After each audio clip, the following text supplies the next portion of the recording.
Hello everyone. In this video, we will continue with the binomial distributions in computing binomial probabilities. Recall the binomial probability distribution. The random variable x follows the binomial distribution, with parameter n and p, where n denotes the total number of trials and p is the probability of success. The PMF formula for p of x equals NCX, where x denotes the number of successes in n trials, times p to the power x times the factor 1 minus p raised to the power n minus x, where x can take on values 0, 1 up to n.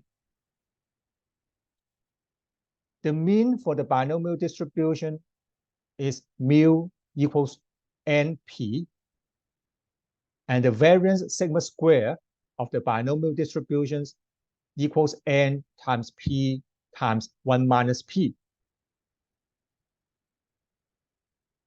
Let's work on the first example regarding binomial distribution. Suppose the probability that a person defaults on personal loan is 0.35. In a group of 15 people, what is the probability that 3 of them default on personal loan?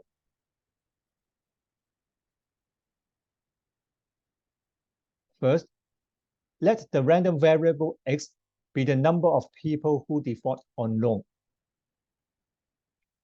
We have a group of 15 people, so n equals 15. And then p is the probability that a person default on the loans, which is 0.35. And this is the probability of success because we are interested in the number of people who default on loans. So x follows a binomial distribution with n equals 15 and p equals 0.35. Compute the required probability. The probability that 3 of them default on personal loan, we have p of x equals 3.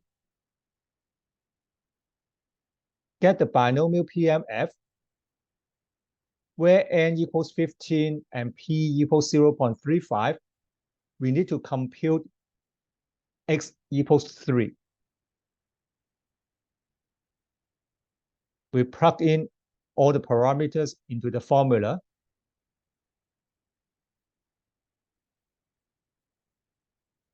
The first factor, 15C3, equals 455.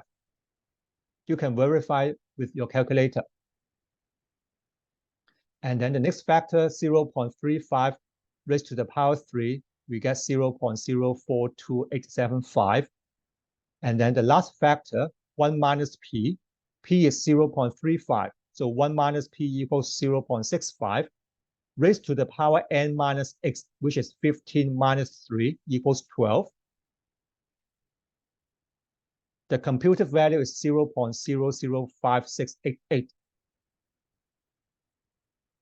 Multiply the 3 numbers together, we get the probability 0.1110. This is the probability that 3 out of 15 people default on personal loan.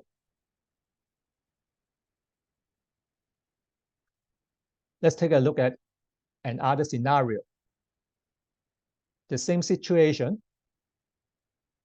Now we want to get, in a group of 15 people, what is the probability that at least one of them default on personal loan? Same parameter, n equals 15 and p equals 0.35. We have the PMF formula. We want the probability that at least one of them default on personal loan. So we want to get the probability p of x greater than or equals 1. So start with x equals 1. We need to sum up the probability for x equals 1, x equals 2, up to x equals 15. If we do this by hand, we need to get 15 probabilities using the PMF formula.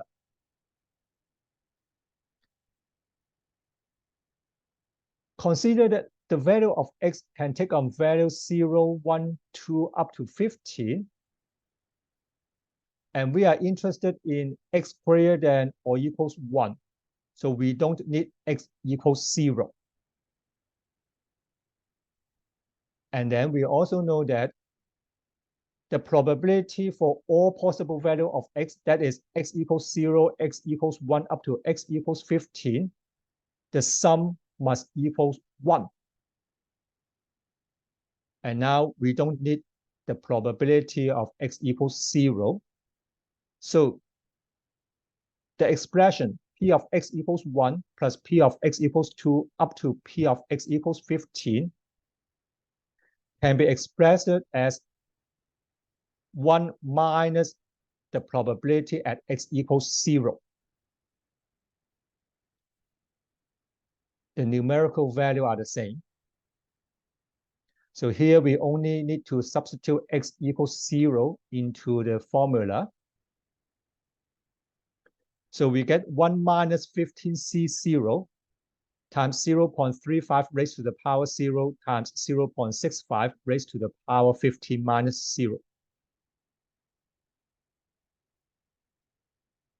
15C0 is 1. And then 0.35 raised to the power 0 is 1. The last factor, 0.65 raised to the power 15, give 0.001562. And upon calculation, we get the required probability. The probability that at least one of them default on personal loan is 0.9984.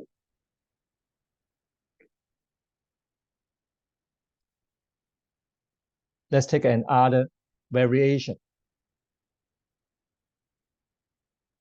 In a group of 15 people, what is the probability that fewer than 3 of them default on personal loan? N equals 15 and P equals 0.35. We want the probability that fewer than 3. So we have the probability statement P of x less than 3. So we are interested in x equals 0, x equals 1, and x equals 2.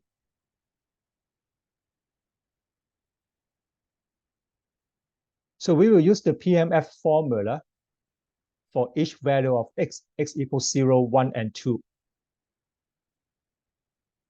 So here is the expression by substituting x equals 0 into the formula. And then the second term, x equals 1. And then the last term, x equals 2.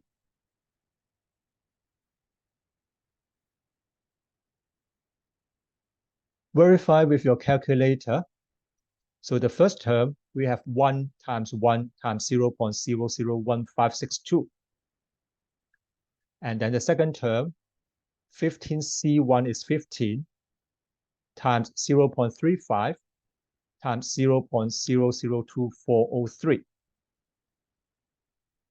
The last term, 15C2 is 105. And then times 0.35 squared, which is 0.1225. And then times 0.65 raised to the power 13, which is 0.003697. Upon calculation of these three terms, add the probabilities, and we get the probability that fewer than 3 of them default on personal loan is 0.0617.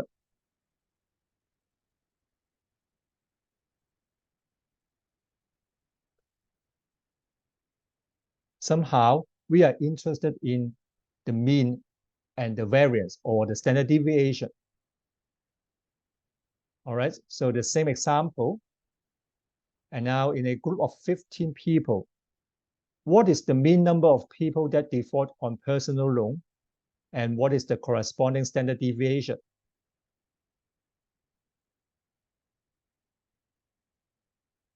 We have the formula for the mean. Mu equals NP.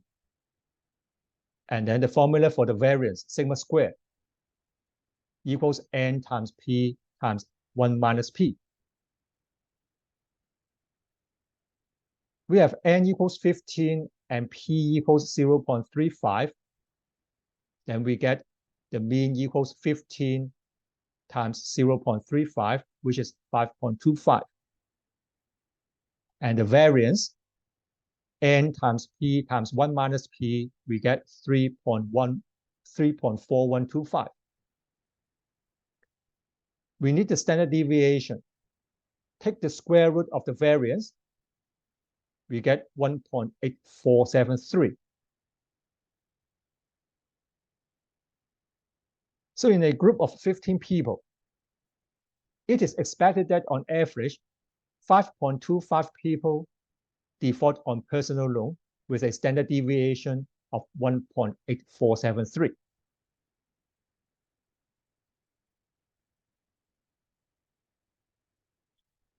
Let's work on another example. At a supermarket, 82% of the customers paid by credit cards. Find the probability that of 20 randomly selected customers, exactly 15 pay by credit cards. And now we are going to use the function in Excel to do the computation.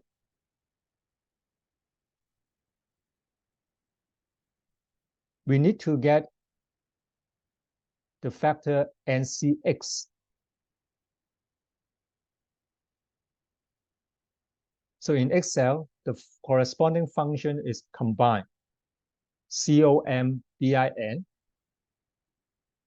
takes two parameters, N and X. So this is the NCX here.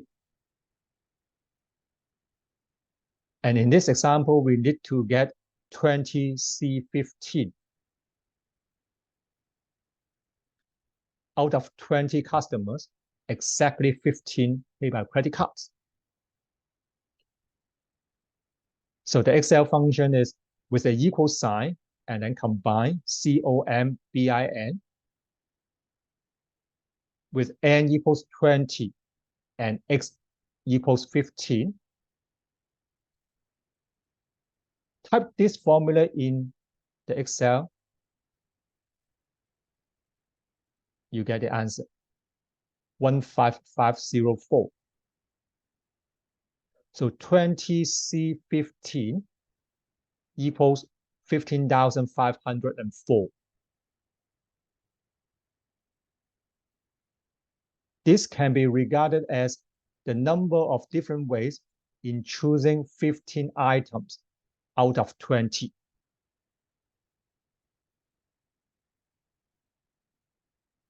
How about the binomial probabilities? The function in Excel is binom.dist, binom.dist. It takes 4 parameters. The first one is X. X is the required number of successes. And then the second one is N. N is the total number of trials. The third one is P. P is the probability of success. And the last one, cumulative, is a logical value. We will input true. This will return the cumulative probability.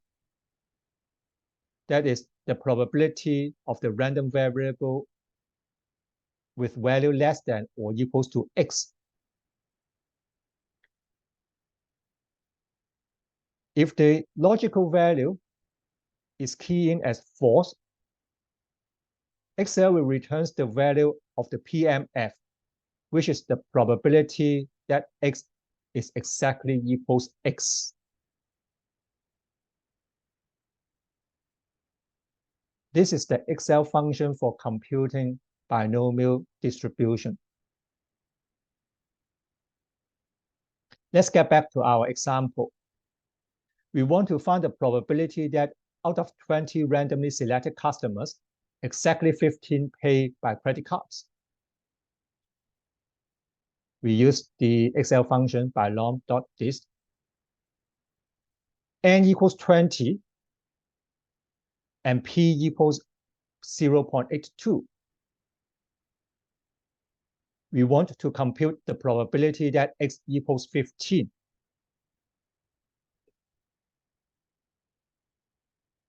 So we have X equals 15, and then N equals 20. P equals 0.82. And we want the value of the PMF exactly at X equals 15. We don't want the cumulative probabilities. So we set the cumulative parameters as false. With the equal sign, key in to Excel, and then we get the answer, 0.1493. This is the probability that out of 20 selected customers, exactly 15 pay by credit cards.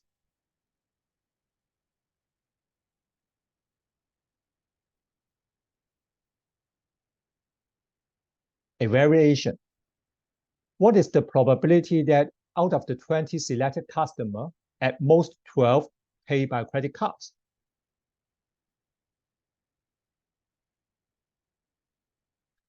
We have the same parameter for N and P. N equals 20 and P equals 0.82.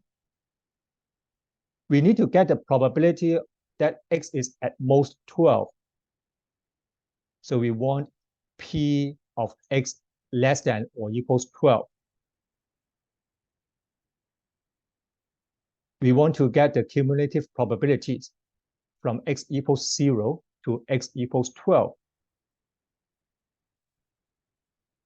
So using the Excel formula by lom.dist, X equals 12 and N equals 20, P equals 0.82,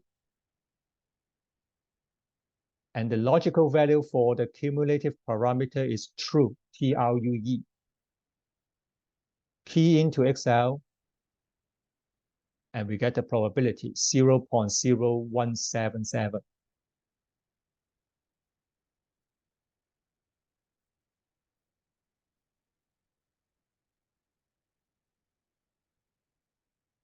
Sometimes we may want to get the probability of X between two values. So we will use the range function by lom.dist.range. This is used to calculate the probability that the random variable X is between two values X1 and X2. It takes 4 parameters. And the last one, X2, is optional. So if you only input the first 3 by lom.dist.range N, P, and X1, this is equivalent as computing the PMF value at X equals X1.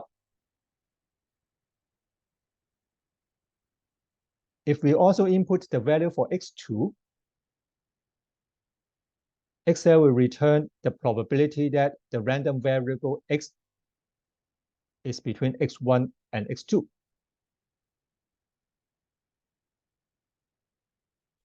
Let's take a look at an example. Suppose that only 15% of all drivers come to a complete stop at an intersection having flashing red lights with no other cars visible in all directions. In a group of 25 randomly chosen drivers coming at this intersection, what is the probability that at most 10 will come to a complete stop? Apply the function by lom.dist.range. Identify the value for n and p. N is 25 and p is 0.15. In a group of 25, this is n. And then only 15% of all drivers come to a complete stop. So p equals 0.15. We want the probability that x is at most 10. So we need p of x less than or equals 10.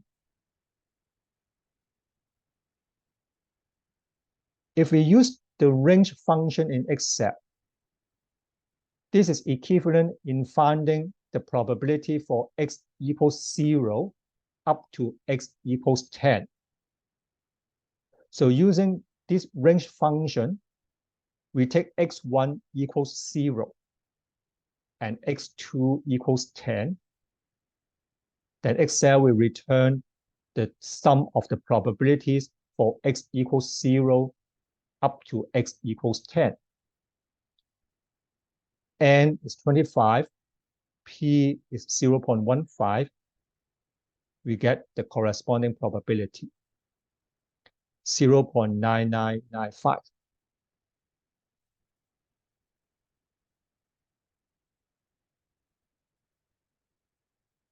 Another variation, the same scenario, and now we want to get the probability that between 8 and 15 drivers will come to a complete stop.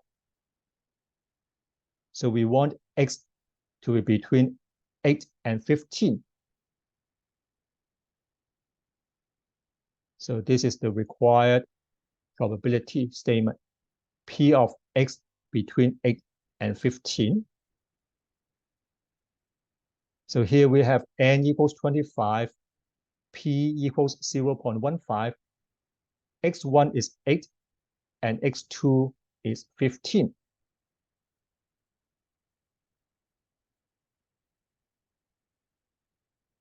We get the probability 0.0255.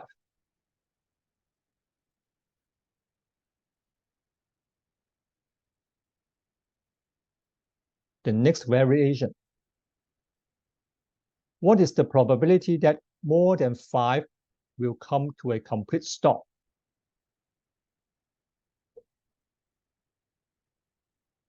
We can use the range function to get the probability, or simply use the original one by lom.dist to get the probability.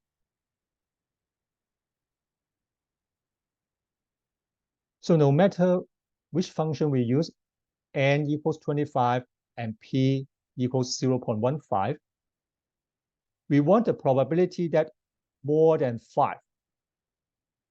So we need p of x greater than 5. Use the range function. P of x greater than 5. So we want to sum up the probabilities for x equals 6 to x equals 25. So here we have x1 equals 6 and x2 equals 25.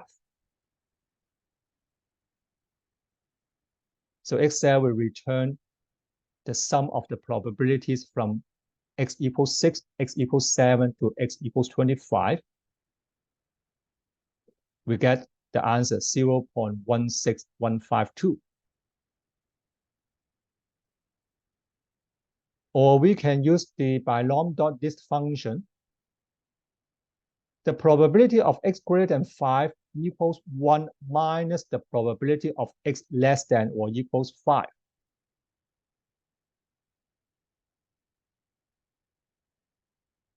Using the by lom.dist function, we have 1 minus, and then the function by lom.dist, x equals 5, n equals 25, and p equals 0.15. We want the cumulative probabilities. So the cumulative value, the logical value here is true. we get the answer 0.1615, the same numerical value as using the range function. So the probability that more than 5 drivers will come to a complete stop is 0.1615.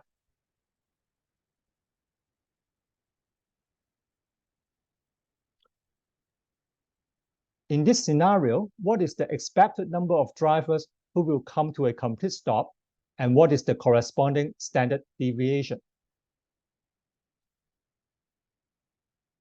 All right, apply the mean and the variance formula. Mu equals NP, and sigma square equals N times P times 1 minus P. So we get the mean equals 3.75, and the variance is 3.1875. The standard deviation is the square root of the variance. So the standard deviation is the square root of 3.1875. We get 1.7854.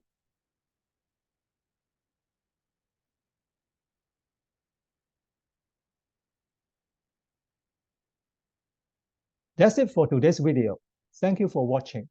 In the next video, we will go through the derivation for the mean and the variance formula of the binomial distribution.